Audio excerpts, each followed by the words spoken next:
Welcome dear students. और आज हम हिस्ट्री का रिवीजन स्टार्ट करने जा रहे हैं। पहला लेक्चर है ये। और मिशन JKSSB क्लास जो फोर्थ और बाकी जो एग्ज़ाम्स हैं उनके लिए भी इम्पोर्टेंट है ये रिवीजन सेशन। इंडियन हिस्ट्री का हम डिस्कस करेंगे आज। देखिए, इंडियन हिस्ट्री आपको पता है कि तीन पार्ट्स में हम डिवाइड कर सकते हैं, लेकिन मैंने कोशिश किया कि मैक्सिमम जो है वो आज मैं कवर कर लूँ। मैक्सिमम का मतलब यहाँ पे ये है कि एंशंट हिस्ट्री और मेडिवल हिस्ट्री। जी हाँ, एंशंट हिस्ट्री और मेडिवल हिस्ट्री। मॉडर्न हिस्ट्री का थोड़ा सा लंबा लेक्चर हो जाएगा, तो उसके लिए अलग से एक दो पार्ट्स बनाने पड़ेंगे। लेकिन ये वन लाइनर है, आपके लिए रिकेप हो जाएगा। और आपका जो एक तरह से जो प्रिपरेशन है, आपकी जो प्रिपरेशन है उसमें एक्सेलरेशन आ जाएगी। दूसरी बात यहाँ पे मैं ऐड करना चाहूँगा, आप हमारे टेलीग्राम चैनल पे भी जा सकते हो। वहाँ पे जाके आप जो नोट्स है वहाँ पे डाउनलोड कर सकते हो, या आप PDF जो फॉर्म में नोट्स मिलते हैं। टेलीग्राम चैनल का नाम है dream high academy JKSSB JKPSC। जी हाँ, अब बात कर लेंगे हम यहाँ पे इंडियन हिस्ट्री की। और इंडियन हिस्ट्री में पहला जो पार्ट आता है इंडस वैली सिविलाइजेशन का।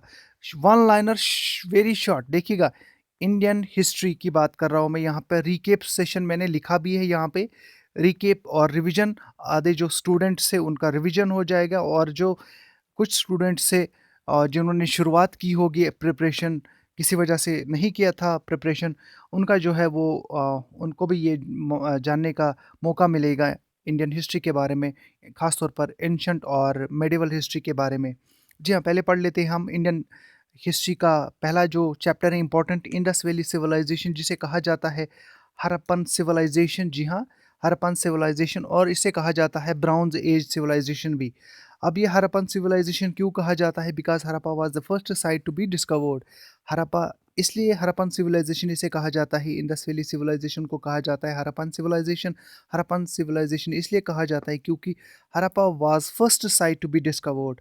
आगे बढ़ लेते हैं। कुछ इंपॉर्टेंट साइट्स है, always asked questions from these sites in every exam. You will find that some questions are being asked from this portion.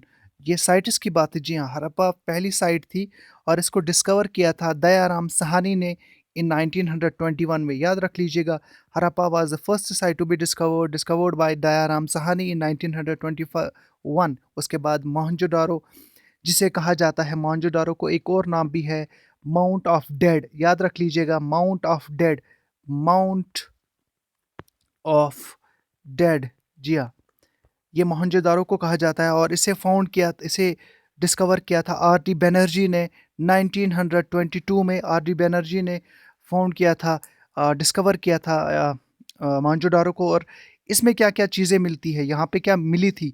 Great bath और ग्रेट ग्रैनरी। याद रख लीजिएगा, ग्रेट बाथ और ग्रेट ग्रैनरी। हो सकता है आपको ये पूछा जाएगा कि ग्रेट बाथ किस इंडस वैली साइट में मिली थी, तो वो मोहनजोदारो में। उसके बाद काली बैंगन, ये से डिस्कवर किया था BB लाल ने, ये राजस्थान में पाई जाती है। लोथल को डिस्कवर किया था SR राव ने, गुजरात में पाई जाती है। जी हाँ, लोथल में सबसे पूछे ज़्यादा जाने वाला क्वेश्चन, लोथल में डिस्कवर किया गया डॉकयार्ड। जहाँ पे डॉकयार्ड वो जगह होती है जहाँ पे शिप्स को, जहाँ पे समुद्री जो जहाज़ है वहाँ पे उनका, जो हम कह सकते हैं, एक तो जैसे हमने देखा होगा कि जो जहाज़ होते हैं, प्लेन्स जो होते हैं, वो एयरपोर्ट में बैठते हैं, उसी तरह से डॉकयार्ड उस वो जगह है जहाँ पे समंदरी शिप्स बैठते हैं, रुकते हैं। सॉरी, डोलवीरा कहाँ पे पाई जाती है? गुजरात में। और बनावाली कहाँ पे पाई जाती है? हरियाणा में, जिसे डिस्कवर किया था RS बिस्त ने। जी हाँ, आगे बढ़ लेते हैं। उसके बाद हम one liner, Rishabh Rishabh Nath, founder of Jainism. जी हाँ, founder of Jainism is Rishabh Nath. उसके बाद Gautam Buddha is the founder of Buddhism, जिसका नाम क्या था? इसका नाम था सक्या मुनि, और ओरिजिनल क्या था? ओरिजिनल नेम था सिद्धार्था। जी हाँ, गौतम बुद्धा, इसका नाम क्या था ओरिजिनल? सिद्धार्था। और इसे किस नाम से भी जाना जाता था? सक्या मुनि। जी हाँ, आगे बढ़ लेते हैं। Teachings of Buddha. देखिए, बुद्धिज्म की टीचिंग्स पूछे जाते हैं हर किसी एग्जाम में। आप देखोगे कि टीचिंग्स के बारे में, लेकिन मैंने टीचिंग्स के बारे में अगर अलग से मैं वीडियो बना लेता तो शायद टीचिंग्स के बारे में 1 से 2 लेक्चर्स बहुत बड़े मैराथन लेक्चर्स लग जाते, लेकिन मैंने कोशिश किया कि उनके जो टीचिंग्स हैं उनका सब टाइटल मैं आपको बता दूं। जी हाँ, 4 नोबल ट्रुथ्स वो दिया था उन्होंने। सबसे ज़्यादा ये पूछा गया है कि 8 फोल्ड पाथ किसने दिया था। ये गौतम बुद्धा की टीचिंग्स है। 3 जिवल्स किसकी टीचिंग्स है, गौतम बुद्धा की। कोड ऑफ कंडक्ट किसकी टीचिंग्स है, गौतम बुद्धा की। बिलीफ इन निर्वाणा किसकी टीचिंग्स है, गौतम बुद्धा की। और बिलीफ इन अहिंसा किसकी टीचिंग है, गौतम बुद्धा की। यहाँ पे इंपॉर्टेंट ये बात है कि कोड ऑफ कंडक्ट का मतलब यहाँ पे ये है कि आपको झूठ नहीं बोलना है, वायलेंस क्रिएट नहीं करना है, और एक सादा लाइफ गुजारनी है। जी हाँ, आप हमारे चैनल पे आते हो, thank you very much. Like कीजिएगा वीडियो और अपने दोस्तों के साथ शेयर कीजिएगा। आगे बढ़ लेते हैं, हम पढ़ लेते हैं अब मौर्यन अंपायर। हर डायनास्टी का देखिए हमें ये जानना है कि फाउंडर कौन था। जी हाँ, फाउंडर ऑफ एवरी जो हमारे जो इंडियन हिस्ट्री में जो चैप्टर्स है उनका फाउंडर जानना बहुत ज़रूरी है, खासतौर पर हर डायनास्टी का। तो चंद्रगुप्त मौर्य जो थे वो फाउंडर थे किसके, मौर्यन डायनास्टी के, मौर्यन अंपायर के 321 बीसी को। उनके दो उनके दौर में, या कह सकते हैं कि अर्थशास्त्र ये बुक थी रिटन बाय कौटिल्य, जिसे कहा जा सकता है, कहा जाता था चाणक्य भी, विष्णुगुप्ता भी। अर्थशास्त्र बुक किसने लिखी थी, कौटिल्य ने। इसका नाम चाणक्य भी है और इसे विष्णुगुप्त भी कहा जाता है। जी हाँ, आपने बहुत बार देखा होगा जो कुछ ऐसे सीरियल्स आते हैं जहाँ पे चाणक्य का नाम जाना जाता है। चाणक्य कहा जाता है कि प्राइम मिनिस्टर हुआ करता था ये चंद्रगुप्त मौर्य के टाइम पे, और इसमें क्या था, ये एक बहुत ही एबुल प्राइम मिनिस्टर हुआ करता था। आगे बढ़ लेते हैं, Ashoka the great. Ashoka the great, जी हाँ, Ashoka the great fought Kalinga war. अब यहाँ पे बात यह है कि अब कलिंगा वार क्या वार थी। जी हाँ, कलिंगा वार ये कौन सी वार थी। ये अप्रॉक्सीमेटली 261 एंड 2 BC को फॉट की जाती है। जी हाँ, डेट मेंशन यहाँ पे इसलिए नहीं किया मैंने क्योंकि डेट्स में कभी कभार क्लैश आता है, लेकिन कलिंगा वार किस एम्परर या किस रूलर ने फॉट की थी, तो कलिंगा वार अशोका द ग्रेट ने। कहा जाता है इस वॉर में था 1 लाख से जायद लोग जो है वो मारे गए थे, और जब उन्होंने ब्लड देखा था, ब्लड यानी खून रेजी अशोका ने देखा, तो उन्होंने कहा कि मुझे तर्क करना चाहिए वार को। और उन्होंने क्या किया, फिर वो बुद्धिज़्म की तरफ चले गए और मज़हब को उन्होंने अपनाया, मज़हब की तरफ, और अच्छे रूलर बन गए। अच्छे रूलर का मतलब यहाँ पे कि उन्हें फिर टाइटल मिल गया अशोका द ग्रेट। तब तक वो ग्रेट नहीं थे, कलिंगा वार के बाद वो ग्रेट बने, तब तक वो अशोका ही थे। क्योंकि जब उन्होंने 1 लाख लोग देखा कि वार से मर जाते हैं, वॉर ब्रिंग्स डिस्ट्रक्शन और तबाही मच जाती है वार से, तो उसने क्या किया, उसने वॉर या लड़ाइयाँ करना छोड़ दिया। यहाँ पे बात एक और इम्पॉर्टेंट है कि अ, अशोका जब कलिंगा वार के बाद उन्हें टाइटल क्यों मिला Ashoka the great. Ashoka the great इसलिए टाइटल उन्हें मिला क्योंकि उसके बाद वो काफ़ी ज़्यादा लोगों की खिदमत करने लगे। काफ़ी ज़्यादा लोगों की खिदमत इस तरह से कि वो हर घर में जाते थे और हर एक इंसान से पूछते थे कि उनको किस तरह की हेल्प चाहिए उनसे। बीइंग ए रूलर, उसको फिर ये पता नहीं चलता था कि वो एक रूलर है, वो एक एम्परर है। यानी एक सादा ज़िंदगी उसने गुजारना शुरू किया आफ्टर कलिंगा वार। फिर आता है गुप्ता पीरियड, जिसे गोल्डन एज ऑफ हिंदुइज्म कहा जाता है। याद रख लीजिएगा, which dynasty is called as golden age of Hinduism, Gupta period. किसने फाउंड किया था, Shri Gupta was the founder of Gupta period. Shri Gupta was the founder of Gupta period. जी हाँ, Shri Gupta was the founder of the Gupta period. और समुद्र गुप्ता, जी हाँ, समुद्र गुप्ता इस डायनास्टी के गुप्ता पीरियड के जो गुप्ता पीरियड में सबसे पावरफुल रूलर थे, और इसे कहा जाता था नेपोलियन ऑफ इंडिया। और इसे ये टाइटल किसने दिया, वी ए स्मिथ ने कहा नेपोलियन ऑफ इंडिया समुद्रगुप्ता को। अब पढ़ लेते हैं हम हर्षवर्धना का जो पीरियड है, हर्ष पीरियड 66 से लेके 647 एडी तक। जी हाँ, Harshavardhana founder of Harsh period. Last great Hindu emperor of India, last great Hindu emperor of India कौन थे, याद रख लीजिएगा, हर्षवर्धना। आगे बढ़ लेते हैं, एक और इम्पॉर्टेंट चीज़ जिसमें हमेशा पूछी जाती है कि ह्यूमन सेंग जो एक काफ़ी मशहूर ट्रैवलर है, और उसने विजिट किया था during the reign of Harshavardhana. During the reign of Harshavardhana, Hiuen Tsang visited during the reign of Harshavardhana. कहाँ किया विजिट उन्होंने, इंडिया में। यानी Hiuen Tsang visited India during the reign of Harshavardhana. आगे बढ़ लेते हैं। अब यहाँ से एक मोड आता है। यहाँ पे एक इम्पॉर्टेंट, इसलिए मैंने एक क्वेश्चन मैंने यहाँ पे बनाया है इसका। मोहम्मद बिन कासिम, जी हाँ, 712 एडी में वो कहाँ के थे? इराक में। Was the first Muslim ruler to invade India. इससे पहले किसी मुस्लिम रूलर ने इन्वेड नहीं किया था इंडिया को, और पहली बार किसने किया? मोहम्मद बिन कासिम ने। और इसने किसको डिफीट किया? दाहिर को। दाहिर, DAHIR, जी हाँ, याद रख लीजिएगा। दाहिर को इन्होंने डिफीट किया। Muhammad bin Qasim of Iraq was the first Muslim ruler to invade India. उसके बाद फिर आता है दौर मोहम्मद ऑफ गजनवी और मोहम्मद ऑफ गोरी, यानी महमूद गोरी और Mahmood Ghaznavi.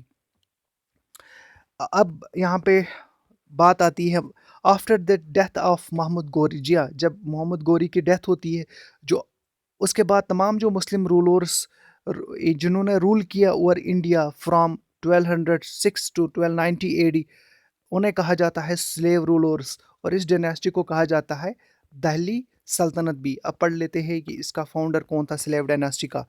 Qutubuddin Aibak, founder of slave dynasty.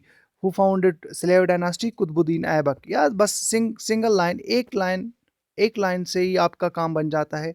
Important यही है कि देखिए, JKSSB आपको उतना, अगर हम पढ़ने बैठेंगे कि स्लेव डायनास्टी में क्या क्या चीज़ें हुई, फिर इनका हमें लिटरेचर भी पढ़ना है, इनका जो रिलीजन था उनकी उसके बारे में पढ़ना है, लिटरेरी वर्क था वो भी पढ़ना है, उसके बाद इकोनॉमी वो भी पढ़नी है, एग्रीकल्चर वो भी पढ़ना है, तो ये लंबा वीडियो बन जाता है।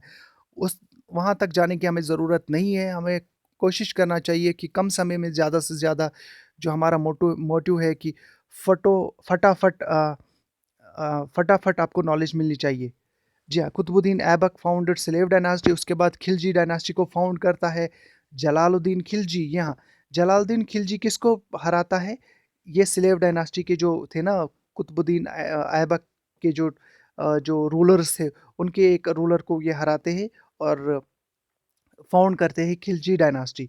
और खिलजी डायनास्टी के सबसे बड़े जो रूलर थे उसे कहा जाता है अलाउद्दीन खिलजी। अलाउद्दीन खिलजी, जी अलाउद्दीन खिलजी जो है खिलजी डायनास्टी के बड़े रूलर थे। उसके बाद आती है तुगलक डायनास्टी। ये तुगलक डायनास्टी किसने फाउंड किया? Ghiyasuddin Tughlaq founded Tughlaq dynasty. अब यहाँ पे एक इम्पॉर्टेंट जो है वो स्टार्ट होता है एक पीरियड, यहाँ पे ये वाला पीरियड है, और इसे कहा जाता है Mughal period, Mughal dynasty. Mughal dynasty का फाउंडर कौन है? जी हाँ, मुगल डायनास्टी का फाउंडर है Babur. Was the founder of Mughal dynasty. Babur ने क्या किया? बाबर ने डिफीट किया इब्राहिम लोदी को। किस बैटल में? फर्स्ट बैटल ऑफ पानीपत, जो 1526 को 1526 को एडी को फॉट किया गया था। और इस बैटल को कहा जाता है फर्स्ट बैटल ऑफ पानीपत। इसमें कौन कौन से रूलर्स ने हिस्सा लिया था? यानी बाबर ने इब्राहिम लोदी को डिफीट किया था, याद रख लीजिएगा। और यहाँ से शुरू होता था इंडिया का जो ये कह सकते हैं मुगल डायनास्टी का रूल स्टार्ट होता है। अकबर जो कि एक रूलर थे, 14 इयर्स की एज में उन्होंने रूल स्टार्ट किया करना। पहले वो बैरम खान थे उनके, ये कह सकते हैं कि वो बहरम खान उन एक तरह से वो सिर्फ वो एक रूलर थे। तब तक उन्हें पूरी अथॉरिटी नहीं दी गई थी, क्योंकि वो छोटे थे जब उन्होंने अपना जो रूल स्टार्ट किया करना। तो वो 14 साल के थे जब वो अच्छी तरह से वो बड़े हो गए। अच्छी तरह से मतलब यहाँ पे ये आता है कि जब उन्होंने होश संभाला, ठीक तरह से मैच्योर हुए, तो उन्होंने फिर जो रीन है वो अपने हाथों में संभाला, और जो मुगल रूल है उसे, मुगल डायनास्टी, यहाँ ये कह सकते हैं कि मुगल रूल को काफ़ी ऊंचाइयों तक लिया, और इसे कहा जाता है great ruler of Mughal dynasty. जी हाँ, उसके बाद आता है शाहजहां। शाहजहां का पीरियड, जी हाँ, अगर आपसे कोई पूछे कि golden age of Mughal empire किसे कहा, कब था, तो मुगल एम्पायर का no doubt Akbar the great is the greatest ruler of Mughal dynasty. But the golden age of Mughal empire आता है शाहजहां के दौरान। शाहजहां के रीन में, शाहजहां के दौर को कहा जाता है golden period of Mughal empire. आगे बढ़ लेते हैं। एक और इम्पॉर्टेंट चीज़ ये जो डिस्कस करने वाला हूँ मैं आप लोगों के साथ, यहाँ पे औरंगज़ेब री इम्पोज्ड जजिया। जी हाँ, ये जज़िया क्या होता है? ये एक तरह से रिलीजियस टेस्ट टैक्स होता है, और औरंगज़ेब ने वो जज़िया जो है वो रीइम्पोज़ किया, फिर से वो लागू किया, और ये किन पे लागू किया? ये जो नॉन मुस्लिम्स थे उन पे लागू किया औरंगज़ेब ने। अब यहाँ पे आपके पास एक क्वेश्चन मैं आपको होमवर्क के तौर पे रख रहा हूँ, और ये क्वेश्चन है हु, जी हाँ, हु एबॉलिश्ड जज़िया। ये इतना ही कह सकता हूँ मैं कि हु एबॉलिश्ड जज़िया। आपको कमेंट करना है, जी हाँ, आपको कमेंट करना है।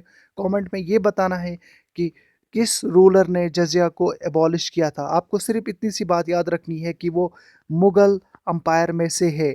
और रूलर्स की बात अगर मैं कहूँ, रूलर्स की बात यहाँ पे मैं इतना कह सकता हूँ कि वो बाबर, अकबर, शाहजहां और जहांगीर, इन 4 में से आप बता सकते हो कि किसने जज़िया को एबॉलिश किया था। Who abolished जज़िया। जी हाँ, ये पहला लेक्चर था हिस्ट्री का। अ, हमारा जो सीरीज़ है रिवीजन की इंडियन ज्योग्राफी की, वो ऑलरेडी हमने 2 लेक्चर्स ऑलरेडी अपलोड किए हुए हैं। उसमें मैक्सिमम हमने लगभग 60 टू 70% हमने कवर किया है। सारा सिलेबस अब 30% रहा है, उसके लिए 1-2 वीडियोज़ और आएँगे, और आपका जो सिलेबस है वो कंप्लीट हो जाएगा। इसके साथ-साथ यहाँ पे एक और बात मैं कहने वाला हूँ आप लोगों के साथ, कि अगर आपको पीडीएफ नोट्स चाहिए तो हम वो प्रोवाइड करेंगे आपको थ्रू जो हमारी चैनल है टेलीग्राम पर, dream high academy, JKSSB, JKPSC. आप वहाँ पे जाके ज्वाइन कर सकते हो और पीडीएफ नोट्स को हासिल कर सकते हो। दूसरी बात यहाँ पे इम्पॉर्टेंट है कि हमारा जो एफएए के लिए कंप्यूटर सेक्शन का कोर्स चल रहा है, वो ऑलरेडी हमने स्टार्ट किया हुआ है। उसके कुछ लेक्चर्स हमने ऑलरेडी अपलोड किए हुए हैं, तो आप वो प्लेलिस्ट में जाके देख सकते हो। साथ ही साथ ये कंप्यूटर सेक्शन जो है वो न सिर्फ एफए के लिए बल्कि बहुत सारे एग्ज़ाम्स में जो कोई जेके एसएसबी के है, वहाँ पे पूछा जाएगा कंप्यूटर सेक्शन का। और वहाँ पे आप जाके प्लेलिस्ट में देख सकते हो उन वीडियोज़ को, और अपने जो प्रिपरेशन है उसमें एक्सेलरेशन लाओगे।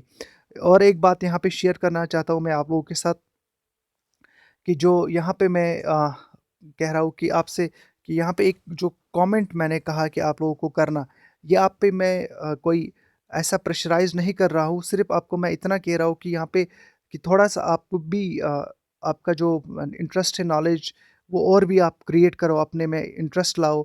जब आप कमेंट करोगे तो आपको ये पता चलेगा कि आप में कितना-सा, कह सकते हैं कि कितने आप सही जा रहे हो। आपकी थोड़ी-सी प्रिपरेशन की जो एक थोड़ी-सी परख हो जाएगी, जाँच हो जाएगी।